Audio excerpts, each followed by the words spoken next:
দেশের মিডিয়াগুলোর নিউজ যে শ্রীলঙ্কাকে ৩০০ রান করতে দিল না বাংলাদেশ। আরে ভাই, শ্রীলঙ্কাকে তো ৩০০ রান করা লাগবে না, যে রান করছে তাতেই তো বাংলাদেশ হারবে এবং হারছেও।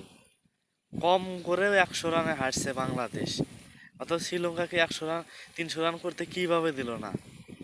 শ্রীলঙ্কার প্লেয়ারদের কি ঠেকাইতে পারছে বাংলাদেশ? পারে নাই। আবার আর একটা নিউজ করছে যে বল হাতে বিশ্ব রেকর্ড করলো তাসকিন আহমেদ।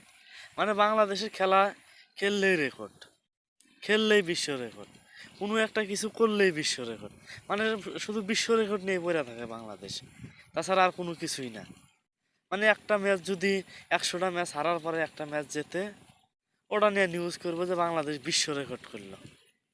এই বিশ্ব রেকর্ড করলে এত ম্যাচ যে হারে, এটা নিয়ে কোনো খবর হয় না যে বাংলাদেশ সবচেয়ে খারাপ রেকর্ড করলো। মানে ম্যাচ জেতার আগেই বাংলাদেশ বিশ্ব রেকর্ড করলো, বিশ্ব রেকর্ড করলো। তো বাংলাদেশের প্লেয়ার করে বলি, ভাই তগের ক্রিকেট খেলা লাগবো না? তগের মতো ছোটবেলায় আমিও ক্রিকেট খেলাইছি। আমি এখন এই যে কাশি না ঘাস কাটি গরুর জন্য। তোরা ঘাস কাটে, গরু মোটা তাজা হবো, গরু দুধ দিব, এতেই অনেক কিছু।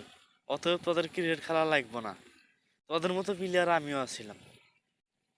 ছোটবেলায় এক দলের সাথে এত হারছি, পরে রাগ করে খেলাই বাদ দিছি। তোরা একটু আমার মতো রাগ করে খেলাটা বাদ দে ভাই, তোর খেলা আর দেখতে মন চায় না আমার।